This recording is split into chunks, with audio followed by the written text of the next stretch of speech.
Vivien, donc, tu es Business Unit Manager, c'est-à-dire que dans ton quotidien, tu as un aspect commercial, mais tu as également un aspect manager et notamment manager de consultant. Exactement, oui. Tout à fait. Du coup, aujourd'hui, j'ai une question pour toi. Est-ce qu'en ESN, avec tout ce qu'on entend dire, il est quand même possible d'avoir une carrière au sein de ce type d'entreprise? Oui, il est tout à fait possible d'avoir une carrière. Après, les carrières se déclinent de différentes manières. L'objectif d'un consultant aujourd'hui étant d'évoluer, en tout cas c'est la possibilité qu'on leur donne. Maintenant les vecteurs d'évolution sont différents, les chemins sont différents, il y a des consultants qui choisissent de prendre une part technique, d'autres qui choisissent de prendre des responsabilités plutôt managériales, donc il faut aussi être en capacité au niveau de la structure de s'adapter aux besoins du consultant. Donc ça passe par la proximité, ça passe par des directions de ressources humaines qui sont aussi en capacité de les accompagner et de faire un suivi quasi sur mesure aussi de leur parcours. Ça passe également par forcément une direction commerciale qui soit consciente de ses besoins d'évolution, parce qu'aujourd'hui, lorsqu'on est en interaction avec un manager, il faut que le manager connaisse un peu les appétences de son consultant. Oui, c'est ça, un petit peu l'image qu'on a, soyons cash, qu'une ESN peut être un peu considérée comme il n'y a pas d'humain, c'est plus du profit. Voilà, ça, on est quand même assez loin finalement de ça, enfin, c'est pas forcément une vérité. Chaque structure a son fonctionnement.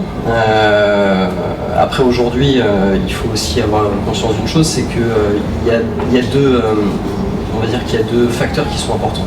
Il y a la volonté du consultant d'un côté et il y a la capacité de la structure de l'autre. Ce qui est le plus important, c'est que le consultant, lui, ait une projection claire de son parcours, qu'il puisse être en capacité de dire à son employeur, voilà où je suis aujourd'hui, voilà où je serai dans un an, voilà où je serai dans 5 ans. À partir de ce moment-là, l'employeur a une ligne directrice à respecter et il faut aussi qu'il montre la capacité à le faire. Donc ça, c'est, bah oui, tu l'as dit, il y a des sociétés qui sont peut-être moins regardantes au niveau carrière et qui pensent à très court terme, des sociétés qui vont prendre le temps de se projeter beaucoup plus haut. Et il faut aussi que le consultant trouve son bonheur dans la structure qui lui convient. Qu'on se le dise clairement, sur le marché aujourd'hui, il peut y avoir aussi des consultants qui s'engagent auprès d'une société en pensant à une mission et sans penser à une carrière. C'est une vision comme une autre, mais c'est pas ce qui va leur permettre de se projeter et d'avoir une idée d'évolution comme on peut le penser. Ouais, parce que du coup, en fait, un petit peu un des atouts, on peut dire quand même, de l'ESN, c'est qu'à travers la diversité des missions, peut-être à travers la diversité des clients aussi, finalement, le consultant, il est capable lui-même de se créer une vraie carte de visite, en fait, en très peu de temps. La différence d'un ingénieur qui peut être dans une entreprise en interne. Absolument. En fait, le format des sociétés du numérique aujourd'hui, c'est clairement de proposer un panel large de clients avec aussi des structures différentes en termes de taille. Pouvoir passer d'un opérateur à une banque, mais aussi à des sociétés beaucoup plus petites avec des MVNO, donc des sociétés qui comptent entre 200 et 500 personnes. Je dis ça grosso modo, il y a tout type de sociétés. Ça montre aussi à un consultant que son évolution, elle ne se fait pas uniquement par le nom du client, mais aussi par la taille de la structure et notamment par les environnements qu'il va pouvoir découvrir. Travailler dans des grandes structures ne veut pas dire avoir beaucoup de responsabilités. Oui, c'est ça. Donc il faut aussi voir ça.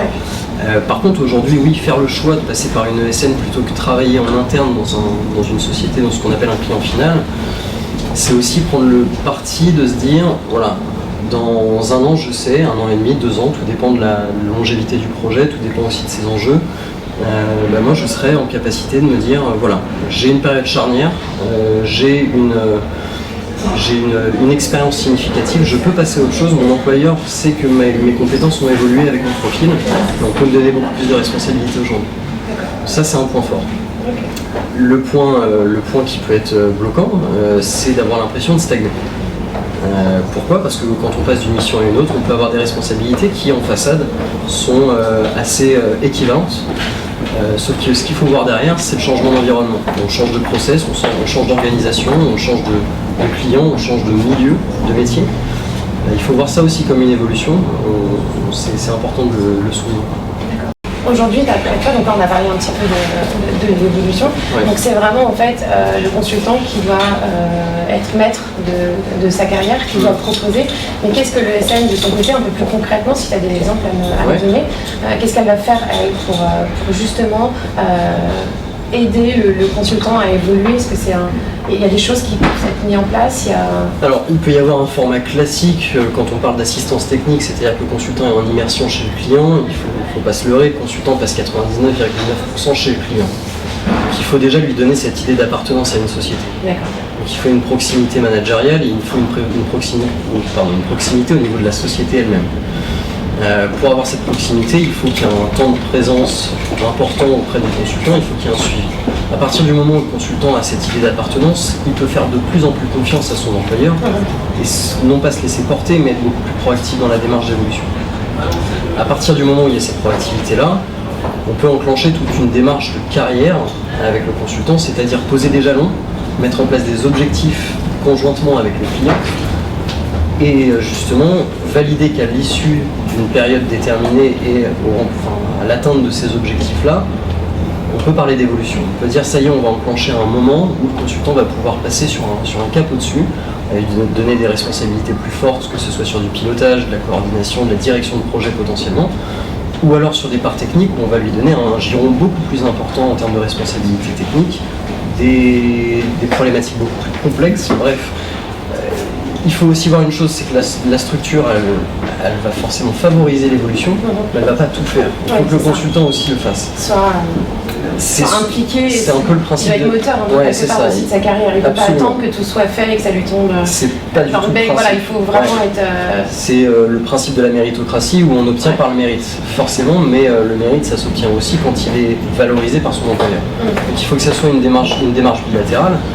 Et qu'après il y a un socle de suivi de carrière qui soit solide. On ne peut pas juste se dire, voilà, j'ai ma mission A, ma mission A elle se termine, je passe sur ma mission B, je change de manager, ça veut dire que je dois tout réexpliquer à mon manager sur ma projection. Il faut qu'il y ait quelque chose de linéaire en termes de suivi. Donc c'est les directions des carrières, une direction des ressources humaines plus personnalisée. C'est pour ça qu'aujourd'hui les ESN ont vraiment aussi axé un petit peu plus ce côté-là, direction des carrières, mettre les moyens, mettre des gens en place pour que vraiment il y ait un vrai suivi et que les choses évoluent dans le bon sens pour les consultants. Exactement. Maintenant ce qu'il faut voir aussi c'est comment derrière le consultant va pouvoir évoluer et surtout répondre à des critères qui sont pour lui importants sur du long terme. Il faut qu'il y ait un plan de carrière qui se dessine, j'en parlais tout à l'heure. Quand on se projette à 5 ans, il faut connaître les jalons pour avancer. C'est pas forcément évident de se dire aussi, sur un marché saturé comme celui-ci, dans 5 ans je serai dans cette structure-là, ils sauront m'accompagner, ils sauront répondre à mes exigences, etc. etc. Et est-ce que moi je saurais répondre aux exigences de mon employeur? Donc c'est là où aujourd'hui il faut mettre un cadre structuré et que le consultant sache aussi lui-même répondre à ce cadre-là, mais en sortir quand il est nécessaire pour être proactif et proposer des solutions à son employeur. C'est pour ça que je parle de démarche bilatérale. Oui, d'accord. Ok, génial. Et donc du coup, c'est vraiment possible de booster sa carrière dans une ESN. Les jeunes diplômés font souvent ce choix-là et au final ils ne le regrettent pas. C'est vraiment un booster, ça peut vraiment être un tremplin pour une carrière d'ingénieur. C'est le mot que j'allais utiliser, tremplin, dans le sens où un ingénieur qui sort d'école aujourd'hui a un besoin d'apprendre fort, il a beaucoup de compétences théoriques, maintenant il y a la mise en pratique à faire. Il faut qu'il le fasse vite parce qu'il a cette ambition d'avancer rapidement dans sa carrière. C'est là où il y a un point d'attention, il ne faut pas trop se précipiter dans l'évolution, ni tomber dans l'enlisement. C'est ça, il faut donner un équilibre. Bien trouver l'équilibre. C'est ça. Et donc le format des ESN aujourd'hui, c'est effectivement reconnu comme étant un très bon tremplin, de par la diversité des missions, de par la diversité des clients, de par également les échelons qui sont beaucoup plus court-termistes que chez un client final, où là, dans ces cas-là, il y a tout un socle important à franchir avant de passer un cap, et où on peut vite avoir un plafond de verre, mais il y a d'autres avantages à côté. Mais en tout cas, c'est la vision aujourd'hui qu'on peut avoir.